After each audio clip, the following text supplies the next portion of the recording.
Once you've earned your black belt, can you get promoted again?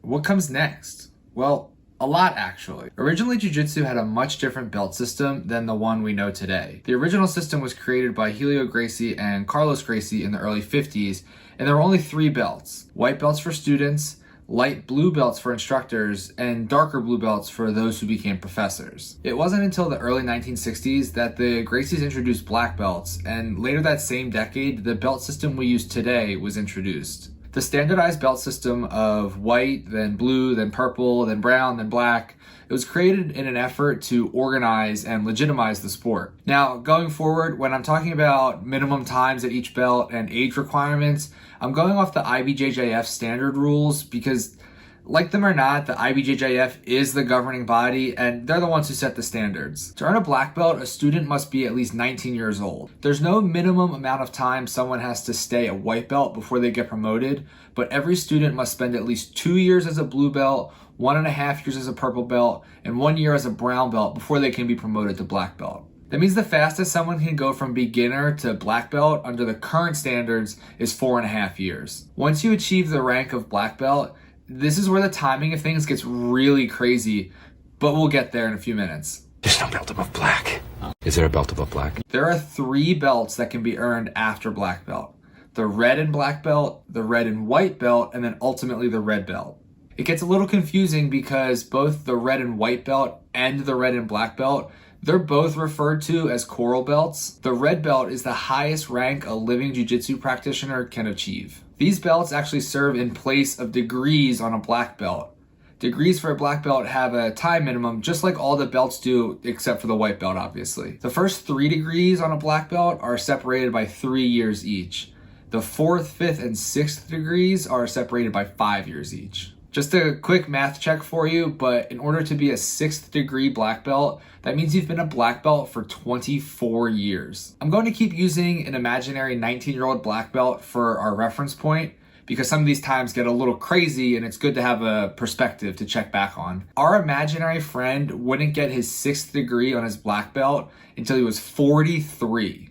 The first coral belt is the red and black belt, and that's the 7th degree of a black belt. It can be a little confusing because the red and black belt, it's a new belt, but it counts as the 7th degree on a black belt. This is why you would hear someone referred to as a 7th degree coral belt. Not everyone can earn a coral belt. On top of having to be extremely knowledgeable after spending 3 decades training, the person also has to have made a large impact on the sport of jiu-jitsu as a whole. It's not an automatic promotion, it's something that has to be applied for. A coral belt can be given once a black belt has had their 6th degree for 7 years. So when our imaginary 19-year-old black belt would be 50. The 50 is also the minimum age that someone needs to be in order to receive their red and black belt. The customary title for a red and black belt is master. After being a red and black coral belt for 7 more years, they can be promoted to an 8th degree, the red and white coral belt. This puts our imaginary friend at 57 years old, which is also the minimum for this belt. After 10 more years, our imaginary friend would be eligible for his red belt, which, as I mentioned earlier, is the highest belt a living practitioner can achieve. The customary title for a red belt is Grand Master. This is the 9th degree of a black belt. So you would hear someone referred to as a 9th degree red belt. Much like the 2 belts before it, the red belt is reserved for those who have made a significant impact to the sport, and at this point, they would have been a black belt for an astounding 48 years. That puts our 19-year-old imaginary friend at 67 years old before his red belt. That's more than 2/3 of their life as a black belt. Not just training, black belt. You might have guessed it, 67 is also the minimum age to be a red belt. So I'm going to save you some math here. If you just became a blue belt, you have 52.5 years until you're eligible for your red belt. Just got your purple belt? Well, you're looking at 50.5 years. If you're newly a brown belt, you're only 49 years away, so that's better. If I was promoted to black belt tomorrow, which seems unlikely considering the coronavirus means we haven't trained in months, and I currently have 2 stripes on my brown belt, not 4, I couldn't be considered for a red belt until I was 81. And yes, despite my boyish good looks, I am actually 33 years old.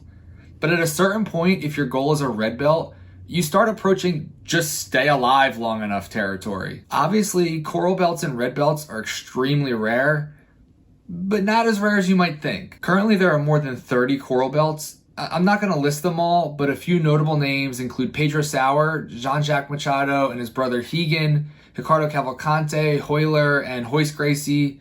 Some heavy hitters. According to my research for this video, there's almost 50 people who have reached the rank of red belt. Some of these notable names are Rickson Gracie, Horian Gracie, Oswaldo Fada, and Carlson Gracie. It's even more heavy hitters in our sport. There is a 10th degree red belt, but this isn't something any living person can achieve.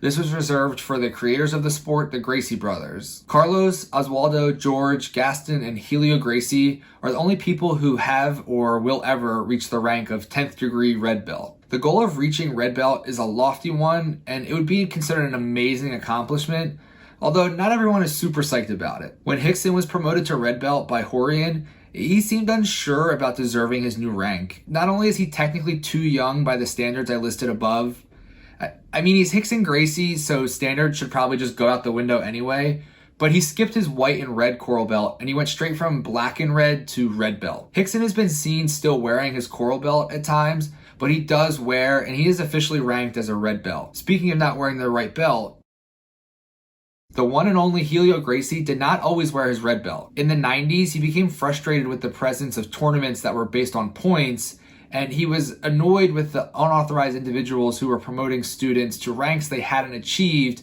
and they didn't deserve. As a sign of protest / a show of his disapproval, he began wearing a dark blue belt. He was throwing it all the way back to the 60s and the belt system of that time. It has been rumored that blue was actually just his favorite color, and he just liked the way it looked, so that's why he switched. But I guess when you're the inventor of the sport, you can pretty much do whatever you want. His son Hoist followed suit following Helio's death, and now Hoist wears a dark blue belt in memoriam of his father instead of his true rank of black and red coral belt. I guess when you launch jiu-jitsu into the mainstream, you can also do whatever the hell you want. So how old will you be when you get your red belt? If you get your red belt? How many more years do you have to go? Let me know in the comments. If you enjoyed this look at the post-black belts, please give this video a thumbs up and make sure you subscribe and check out some of my other videos. This one was really good. Thanks for watching.